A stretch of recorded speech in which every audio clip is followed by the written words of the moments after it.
durchgesetzt und zugleich eben dadurch in die höchste Verbindlichkeit.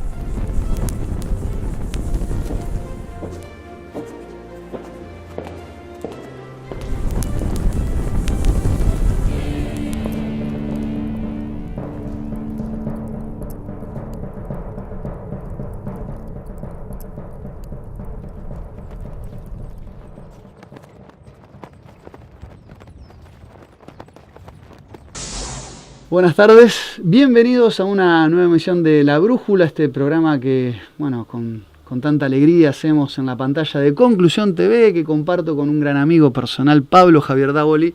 Buenas tardes. Paso a saludar. Y hoy una alegría especial, porque acaba de ganar Argentina, venimos a grabar cuando acaba la de terminar, semifinal de la Copa. Efectivamente, contra Croacia 3-0. Sí, la verdad que hay así un ánimo de euforia, de alegría festivo, y de alboroto y algarabía. Bueno, es lindo, ¿no? Es lindo, yo me pone muy contento. Sí, por supuesto.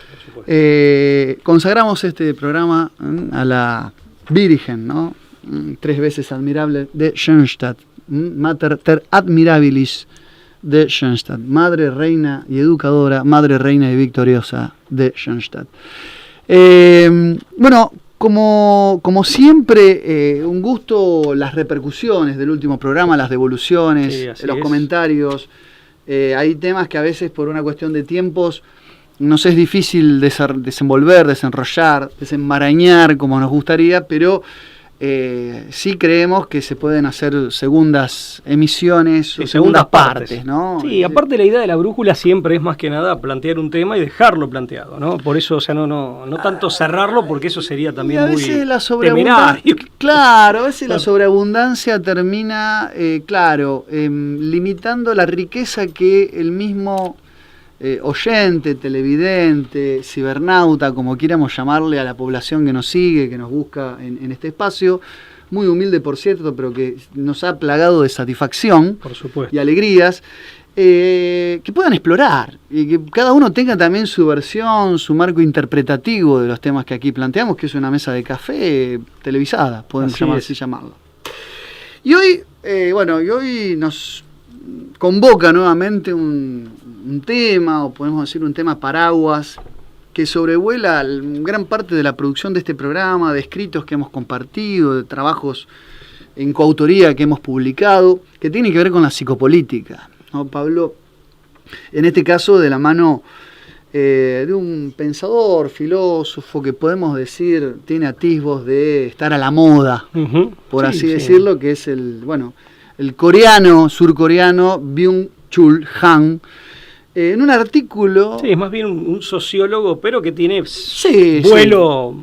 vuelo filosófico también puede ser, ¿no? Los temas que plantea, porque gira en lo que es la tecnología, el transhumanismo, la psicopolítica particularmente, le presta atención a esta un libro, ¿no? Claro. Con ese nombre, con ese título. Que aporta, es un artículo que aporta realmente, justamente así se titula, la psicopolítica, y que nos presenta un poco los nuevos desafíos de las sociedades de control.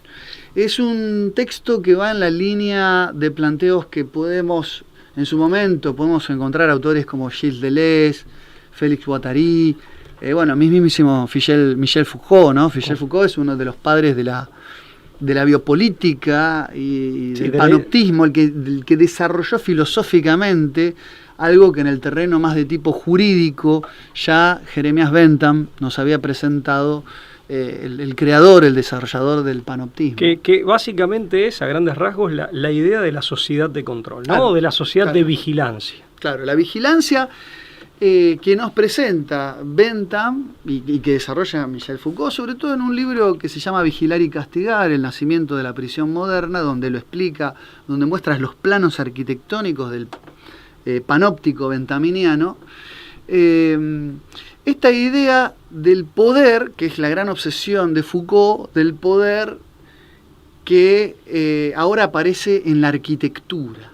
En la construcción del calabozo ya hay un dispositivo de poder, porque la observancia ya no está puesta en el gran soberano, en la decisión de un monarca, de un rey o de un tirano, sino que la modernidad y los procesos de racionalización del mundo, con Foucault, diseminaban esas cuotas de poder como si fueran micropartículas. Él habla de una microfísica. El diseño de una cárcel, poder ver todos los ángulos desde un mismo punto, es poder, es un dispositivo de control y de poder. Se me ocurre, mientras te escuchaba, que es también lo propio, esa manera de desplegarse el poder es lo propio de un contexto de sociedad fragmentada, claro, como lo es la sociedad atomizada, claro, como son las sociedades modernas. Ese es un punto, ¿no? Hay un escenario sociológico, un escenario social que de por sí está fragmentado. Efectivamente. Entonces, es lógico que el poder discurra de esa manera. Claro, la fragmentación tiene que ver con las democracias modernas, esta cuestión... La sociedad burguesa. De lo múltiple, ¿no? Las sociedades de lo complejo y de lo múltiple, las sociedades burguesas, tal cual, que es lo que critica Foucault. Hahn empieza diciendo que el mismo Bentham... y una suerte de definición, una definición del poder, digamos, como control. Claro, porque el poder puede ser definido de diversas maneras, ¿no? O tiene distintos aspectos que pueden ser resaltados. Básicamente, Foucault justamente cuenta en ese libro, grosso modo, y no pretendo con esto resumir injustamente un libro que más allá de la diferencia y las críticas que ya hemos enarbolado al autor, es muy interesante el planteo, cómo maneja los datos y cómo reconstruye una arqueología del poder, hace una especie de genealogía del poder. Básicamente, justamente las sociedades van camino al control y la vigilancia sin necesidad del suplicio y el castigo. La sociedad tradicional hacía del castigo simbólico, de la institución del verdugo, la fuente de su poder. Primero se obraba mal y después venía la punición, y muy dolorosas, muy crueles. Eso iba caminando, ¿no? Mientras se evitaba eso, ese poder que estaba concentrado y alguien que lo ejecutaba, y al que en todo caso se le temía, en caso de no obedecer, había un viraje, una traslación hacia la vigilancia, el control, la observancia, la disciplina de los cuerpos dóciles. Claro, hay como mínimo dos diferencias entre una manera de ejercer el poder y la otra. Tal cual. O sea, cuando es vigilancia es ya previa.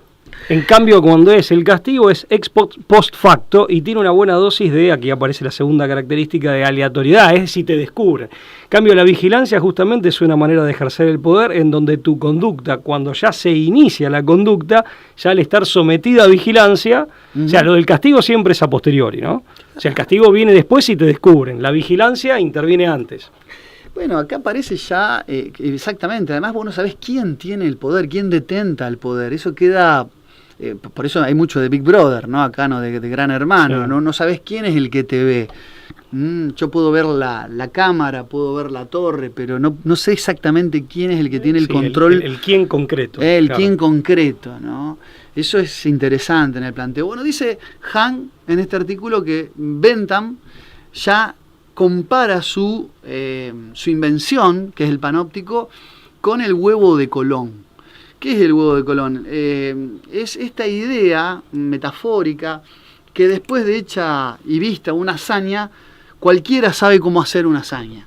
Esto viene el huevo de Colón, de que cuenta un poco la leyenda de que Colón, reunido con una mesa de nobles, muchos le decían que su descubrimiento, si no lo hubiera hecho él, lo podría haber hecho otros españoles, avesados por la navegación, por el espíritu de aventura, y él hace una prueba en lo que les dice a los comensales que están acompañándolos en su mesa, él los desafía a poner un huevo de pie sobre la mesa, sin que se bambolee o se caiga o que ruede y termine cayendo al piso, al suelo, ¿no?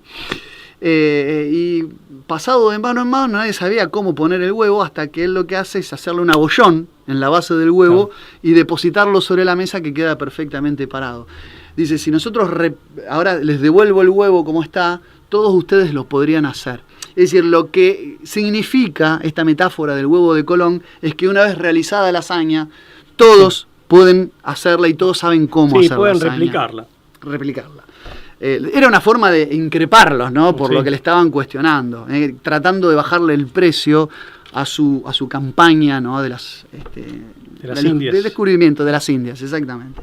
Ahora, el panóptico, claro, representa para el mismo Bentham, dice Hahn, un momento dramático en el orden, en el cambio de la estructuración del propio orden social. Y esto se potencia para Hahn con la venida del Big Data. Es decir, el Big Data es el nuevo panóptico digital del momento presente, que ha llegado para quedarse, donde es difícil retroceder en ese aspecto.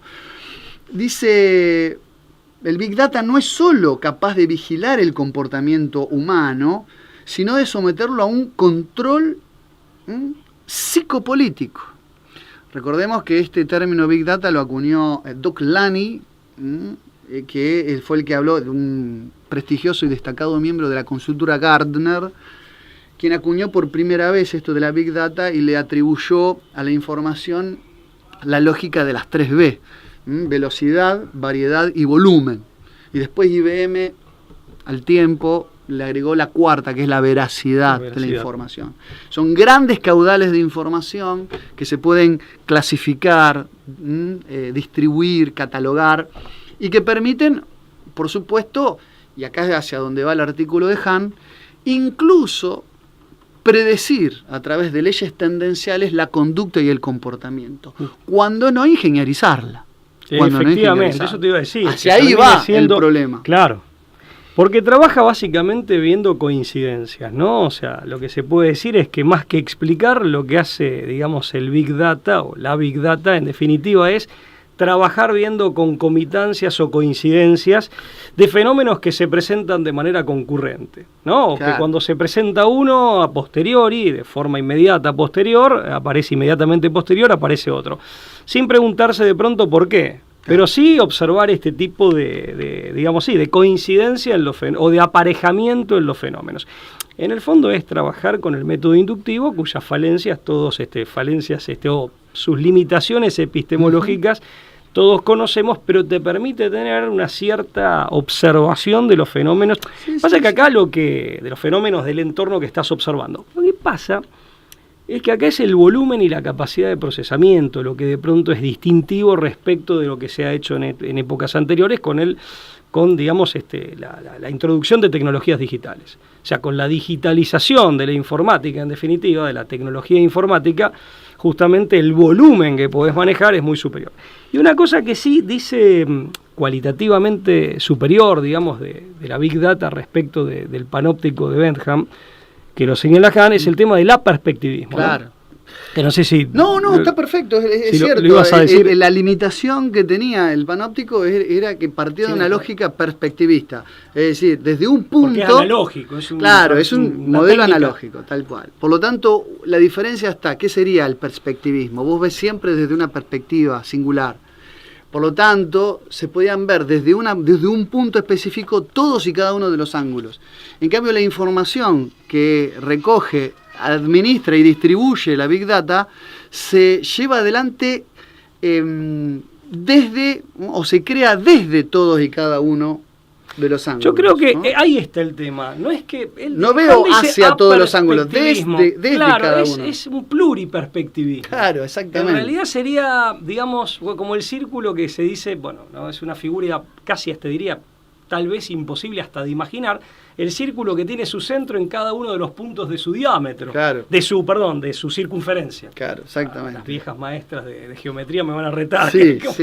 Pero bueno, es un poco eso, ¿no? Decir, cada punto de la circunferencia se convierte en punto de observación, ¿no? Claro.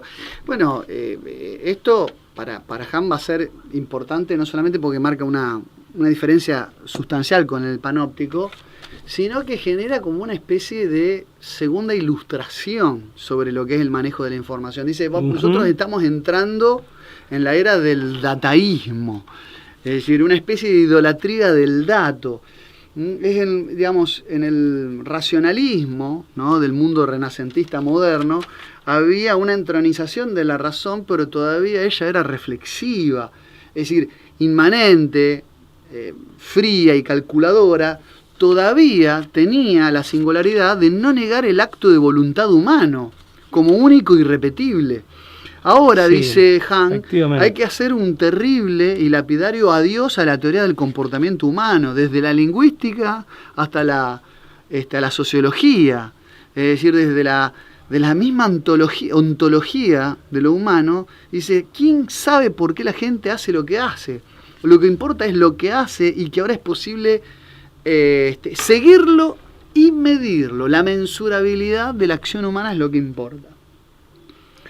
Estamos en una segunda ilustración, o sea dice que ahí hay un autor, David Brooks, que es el que de hecho acuña la expresión revolución de datos, ¿no? Claro. Pero volvemos a lo mismo, hay un procesamiento de datos para observar coincidencias, concomitancias, semejanzas y todo desde luego desde una perspectiva cuantitativista, digamos, y sometida a cuantificación.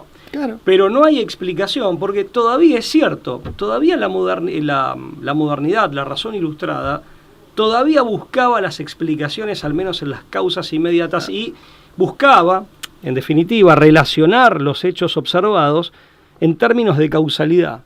Al menos en términos de una causalidad, si se quiere, materialista, solamente la causa inmediata, pero todavía se respetaba eso. Claro, acá las correlaciones algorítmicas, no le interesa que haya que esas correlaciones sean necesariamente causales. Claro. La correlación se da por tendencias, por asociaciones, pero no necesariamente por correlaciones donde se puede establecer vínculos de causalidad. Por eso dice bien Han que no... Hay como un nihilismo. Bueno, él habla de relato, pero en definitiva dice, no, claro, es un nihilismo de datos. del sentido de la acción humana. Porque no hay sentido. Lo que hay en todo caso es, como decís vos, tendencias o correlaciones, pero no se busca el porqué. No interesa el porqué. No interesa el porqué. No interesando el porqué. Mucho menos el para qué, ¿no? Claro. Actúa como actúa el hombre. No habiendo un porqué, en definitiva, lo que se puede hacer es ver tendencias como si fueran fuerzas mecánicas y o fuerzas físicas y tratar de manipularlas. Uh-huh. Sí, estamos ante la era, dice Han. Fíjate qué palabras utiliza, cuestiones muy del análisis de sistemas, ¿no? De la ingeniería en sistemas, del quantified self. Es decir, donde la mensurabilidad y la cuantificación de la vida humana es lo único que importa. Se habla de un vaciamiento de sentido del yo. Es un vacío del sentido del porqué, ¿no? De eso que nos hace únicos. Donde digamos, vacía de sentido habla de un vaciamiento pornográfico del sentido. Dice, los dataístas copulan con la información. Es muy fuerte la palabra que utiliza. Sí. Porque hay una fagocitación orgásmica en la búsqueda de datos, con la distancia que eso implica, ¿no? Respecto de lo que nos hace humanos en términos genuinos. Dice, el sujeto en red digitalizado es un panóptico de sí mismo, porque otra de las características del Big Data es que nosotros somos generadores de esa información a través de la cual nos vigilan. Nosotros contribuimos permanentemente en facilitar esa información a la red, que es la que después va a convertirse en nuestra prisión o cuanto menos en el dispositivo de vigilancia. Es una así como habla de autoexplotación después, pero primero habla de autoexposición, ¿no? Y en este sentido, él lo menciona o lo refiere como transparencia, como característica de esta segunda ilustración en la que estaríamos inmersos, ¿no? Y esto después hace digamos, el tecnicismo no es importante, pero tampoco es muy difícil de entender. Él dice que el sujeto digitalizado en la red, lo que hacemos es que la recaudación de datos permite, que nosotros aportamos a través de las redes sociales, lo que permite es una clasificación tendencial de preferencias, permitiendo lo que todos ya sabemos y ya se conoce como micro-targeting. Es decir, la publicidad y el electoralismo digital lo que sabe es cuáles son nuestros gustos, nuestras preferencias a través de rutas de búsquedas mediados por algoritmos, pero que esta microfísica del Big Data, todos sabemos cómo funciona. Genera lo que se llama o hace visible los actomers, que son microacciones que escapan incluso a nuestra conciencia.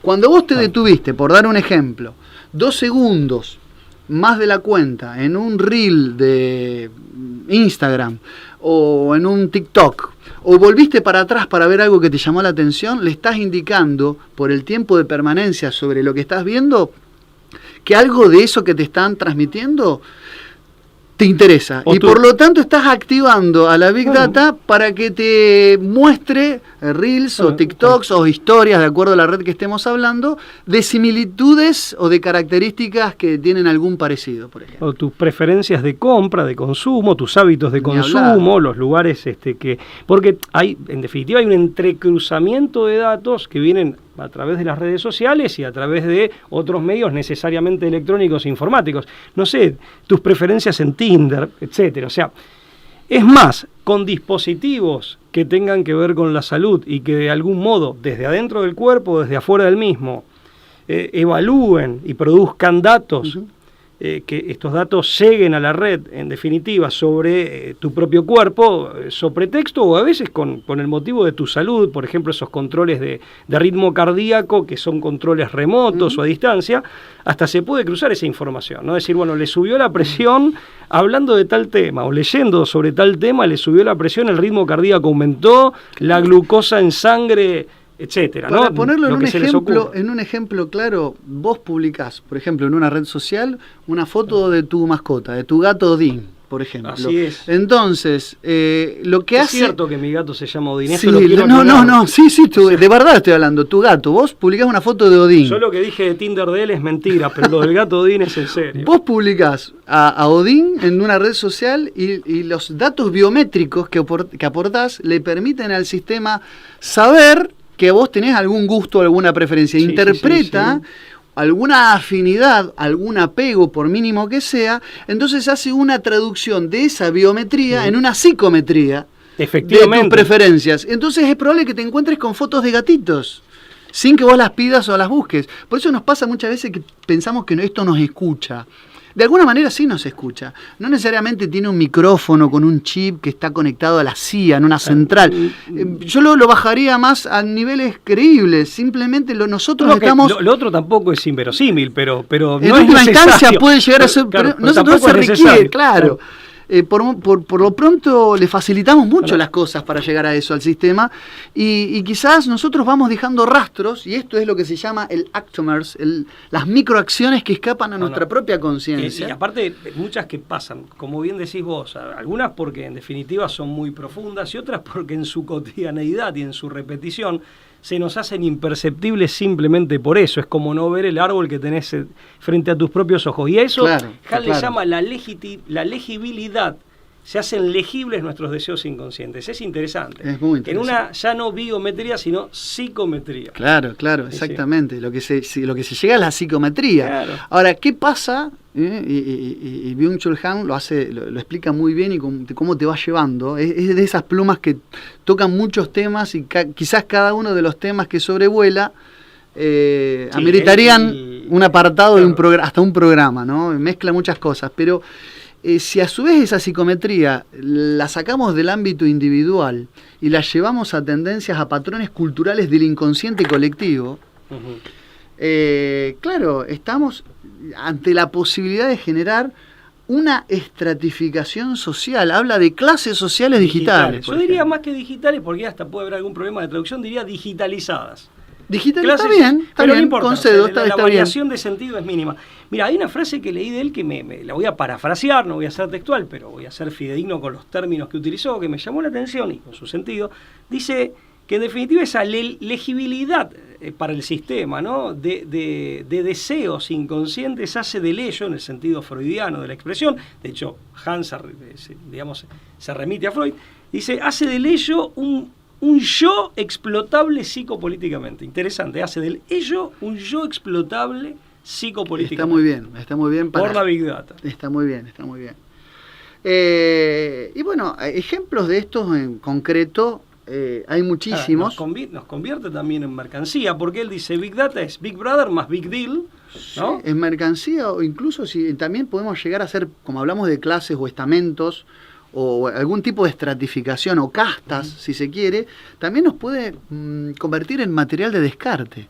También podemos generar nuestros propios guetos. Otra de las preocupaciones Foucaultianas eran los neoguetos de la modernidad, claro, ¿no? El hospital psiquiátrico, el geriátrico, el nosocomio. Es decir, los nuevos guetos de la Big Data también existen. existen esas zonas grises donde los parias, el material descartable, el que no aporta nada ni recibe nada del sistema, el día de mañana puede llegar a ser depositario o depositante. Bueno, para usar una expresión tan común hoy en día, cancelado, ¿no? Claro, la cancelación, tal cual, sí.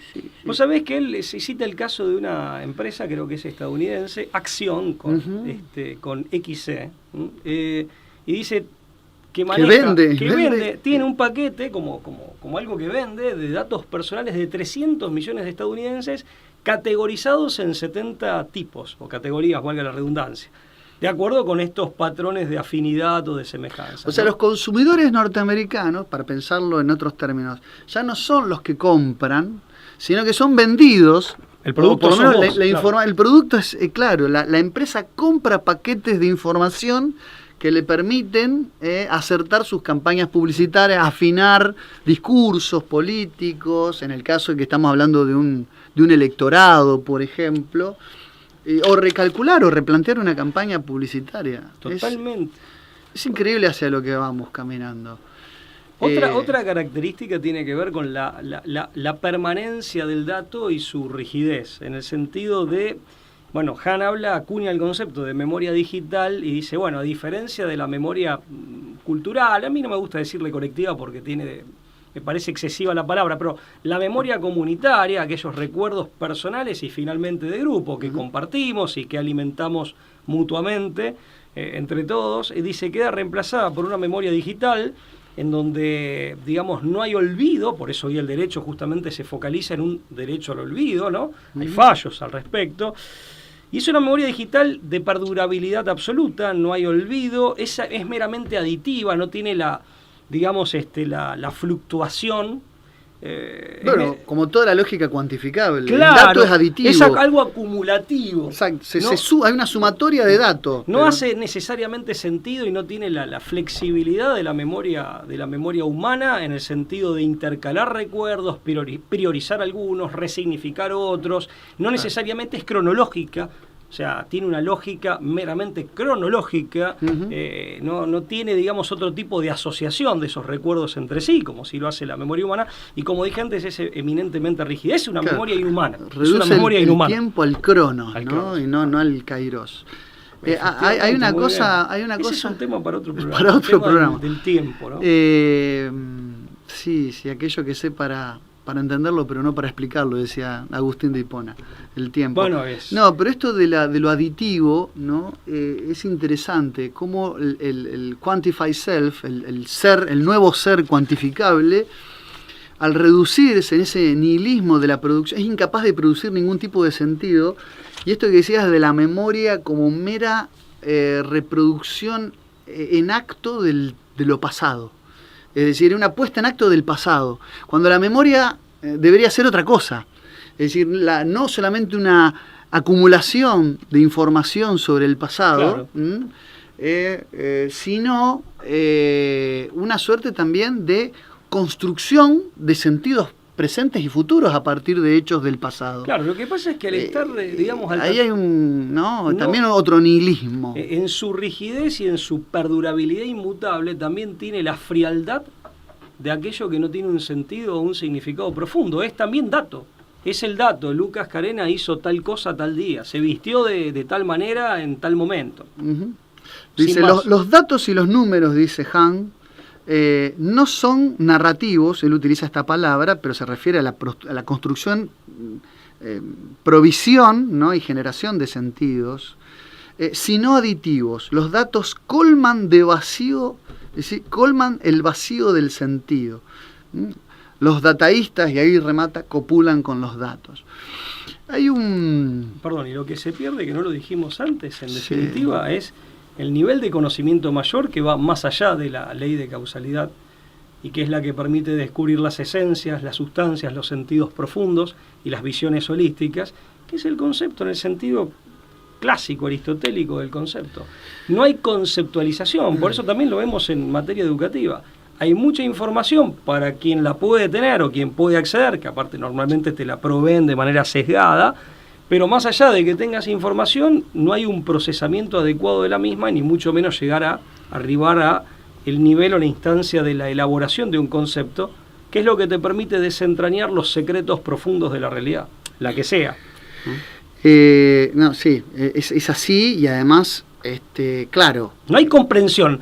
Ahí está, no hay ni conocimiento ni comprensión, hay meramente acumulación de datos y el establecimiento de coincidencias o correlaciones. Procesamiento de los mismos y relaciones de correlación entre ellos, sí, tal cual. Pero esto, aparte, sobre todo para el público consumidor de datos, amén del problema, no abordado en este programa, pero sí mencionado, y lo vuelvo a mencionar, de, digamos, el direccionamiento en la provisión de datos, ¿no? Y digamos, y el sesgo en el suministro de datos. Me gustaría ya entrar, Pablo, al remate de lo que plantea todo esto, el dataísmo como problemática y sus implicancias en la psicopolítica, que tiene que ver con la predictibilidad de la acción a través de la Big Data. Y es el caso del investigador Michal Kosinski, ¿no? De la Universidad de Stanford, que fue un poco el que vendió su invención, su recopilación de datos a la empresa Cambridge Analytica, a partir de la cual en su momento tuvimos en el año 2017 el famoso escándalo de Cambridge Analytica. Él fue vicario doctorado en Cambridge, la Universidad de Cambridge, y académico de la Universidad de Stanford luego, ¿no? Esto, o sea, estuvo de los dos lados, digamos, del charco. Él descubrió la posibilidad de unificar rasgos psicométricos justamente a través de del simple cliqueo, como se llama, de likes o me gustas en una de las redes más en ese entonces popular, que era la red Facebook. Y ya desde tiempos en que él era estudiante logró una base de datos impresionante, una acumulación de datos impresionante, y él decía que podía, ya en 2012 demostró que basándose, por ejemplo, en un promedio, con toda la información que había recopilado, recaudado a través del Big Data, con un promedio de 68 me gustas en Facebook, podía predecir el color de piel en un 95% de precisión de quien profería estos me gusta, ¿no? Qué increíble, ¿no? Podía también predecir, entre comillas, o descifrar la orientación sexual con un 88% de precisión, y si tenía preferencias o inclinación por el Partido Demócrata o el Republicano, con un 85% de precisión, siempre hablando de estos 68 me gustas de la persona. Con 70 likes o me gusta, Kosinski decía que podía lograr saber más de alguien de lo que sabían sus amigos. Y ya con 150 me gusta, a través de estos algoritmos que él estaba investigando, podía saber lo que sabían los padres de la persona estudiada. Al llegar al rango de los 300 me gusta, ya sabía más que lo que conocía uno de la persona más cercana, la pareja, por ejemplo, la persona más íntima que cualquier persona podía tener al lado. Y eso solo con datos, estamos hablando de me gustas en 3 cifras nada más, ¿no? Solo con datos dejados Facebook, en los me gustas de una sola red social. De una sola red social. De los consumos a través de internet o con ni hablar ni hablar si él cruzaba otras aplicaciones, viajes, huellas dejadas en internet, todo el conocimiento que hoy se puede tener, y estamos hablando de que esto lo hacía en el año 2012 ya. Imagínate con el transcurso del tiempo el perfeccionamiento que pueden tener estos algoritmos. Lo que pasa es que ahí hay algo que lo hemos dicho en otros programas. Hay mucho de profecía autocumplida y un poco se plantea este fenómeno sinérgico que impide detectar cuál es la causa y cuál es la consecuencia, porque uno ve una circularidad, ¿no? A ver, hablamos de sociedades que están altamente, o mejor dicho, profundamente masificadas, con hábitos de consumo estandarizados y hábitos de vida que están reglamentados de alguna u otra manera y estandarizados. En contextos así, lógicamente, el Big Data o la Big Data puede tener estas posibilidades predictivas, más allá de alguna exageración que podría estar, pero y al mismo tiempo contribuye a que ese fenómeno de base en lo sociológico se consolide. Porque aparte son sociedades en donde se anula, así como está, digamos, la exclusión de los tipos extremos y su desaparición, en definitiva, se anula la originalidad, como en toda sociedad masificada. Entonces, son contextos sociales que facilitan esta predictibilidad, y esta predictibilidad y el uso de la Big Data viene a reforzar ese contexto social con esas características. Hay que ser original, en definitiva, esa es la respuesta. Efectivamente. Para el año 2014, Michał Kosinski había reunido la base de datos, la colección de datos más grande del mundo. Y él vende tanto la base de datos, el Big Data, como los algoritmos a una empresa que es Cambridge Analytica. Él no puede demostrarlo, pero él dice haber visto inmediatamente después de eso dos sucesos que, según su apreciación, responderían a ese hecho que es la venta a Cambridge Analytica. Uno es el Brexit y otro el triunfo, la consagración de Donald Trump a la presidencia, con todo lo que fue el Partido Republicano en contra. Recordemos que el propio partido por el cual se postuló Trump. Este atributo de outsider venía por la resistencia que el mismo personaje, en este caso Donald Trump, generaba dentro del partido por el cual él se presentaba a elecciones. No vamos a entrar acá a hablar si realmente es un outsider o no. Esa es una apreciación de Kaczynski. Es una apreciación que él dice, pero que claro, que él ve que inmediatamente después se generan estos dos hechos sintomáticos a partir de esa venta, y entre los cuales hubo denuncias, es verdad, que vinculaban a esta empresa, Cambridge Analytica, con sucesos de esta magnitud, de este calibre, de esta envergadura. Y una característica de la masificación, obviamente son características que van aparejadas o que se implican mutuamente. La masificación, la estandarización de hábitos, es la frivolización de la sociedad también. Y de hecho, fíjate que tenés hoy en día el fenómeno, yo le puse el bruto bien, y no sé si bien informado, el bruto supuestamente bien informado, pero Han habla de barbarie de datos. O sea, interesante, porque yo, por mi parte, lo había pensado en términos de... un barbarismo de alguien que posee datos, pero que los posee también como un mono puede poseer una navaja eventualmente, ¿no? O sea, ese es un fenómeno también al que nos hemos referido, pero bueno, tiene que ver, ¿sabes por qué es una segunda ilustración? Porque si la primera ilustración fue renegar de la razón metafísica para ir a una razón científica, meramente científica, Platón le hubiera dicho epistémica, ¿correcto? La segunda ilustración es un escalón más abajo todavía, es renegar de la razón científica por ir a la razón técnica, es eminentemente utilitaria. O sea, es el nivel más bajo de conocimiento, el más derivado aparte, quedarse ahí. Por supuesto. Yo ahora comprendo con el paso del tiempo, cuando los primeros gurús del management empresarial, las técnicas de gerenciamiento empresarial, que vinieron con la sociedad del conocimiento y la sociedad de la información, entre ellos Peter Drucker. Peter Drucker es un poco el gurú, el pope del management empresarial. Cuando avisoraban, se anticipaban, yo con el tiempo empecé a darles un poco la razón, más allá de que tengo mis distancias. Prefiero toda la vida a Platón, digamos. Pero digo, les doy la razón con el paso del tiempo cuando ellos ya anticipaban una especie de muerte del capitalismo, el sentido que le daban. Porque el capital no va a ser el patrimonio, es decir, la manutención del capital no va a ser lo distintivo de la sociedad venidera, sino la guerra por la información. Es decir, la distribución, administración y tenencia de la información va a sustituir a la tenencia del capital como el principal, cosas que van de la mano, no necesariamente uno quita la otra, pero él dice la acentuación de las guerras del futuro va a ser la pelea por los monopolios de los informáticos y no por la manutención del capital, que va a ser como una especie de mera consecuencia. Pero ¿dónde te aparece el mono? Con todo el respeto que me merece el mono, que acá, pobre, está de convidado de piedra. Pero lo metemos a la fuerza en nuestro discurso.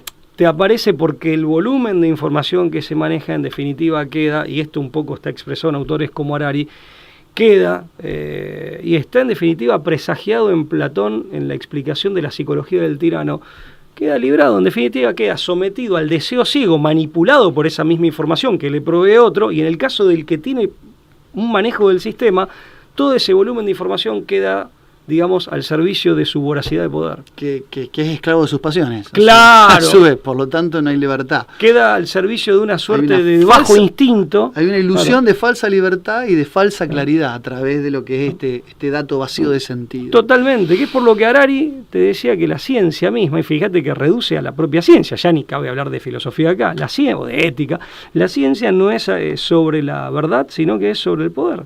Claro. Responde a este tipo de tendencia, ¿no? Tendencia de lo existencial que se traslada a la política. Pero bueno, es con lo que en definitiva nos enfrentamos en el mundo que nos toca vivir.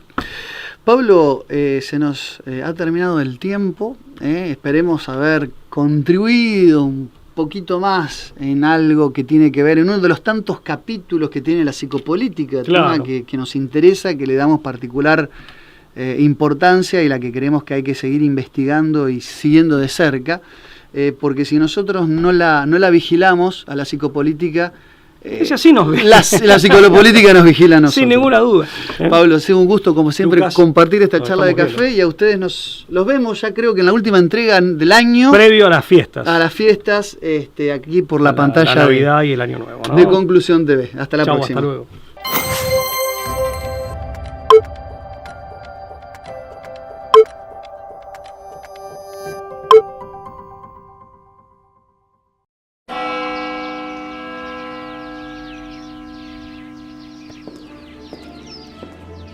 Freiheit gesetzt und zugleich eben dadurch in die höchste Verbindlichkeit.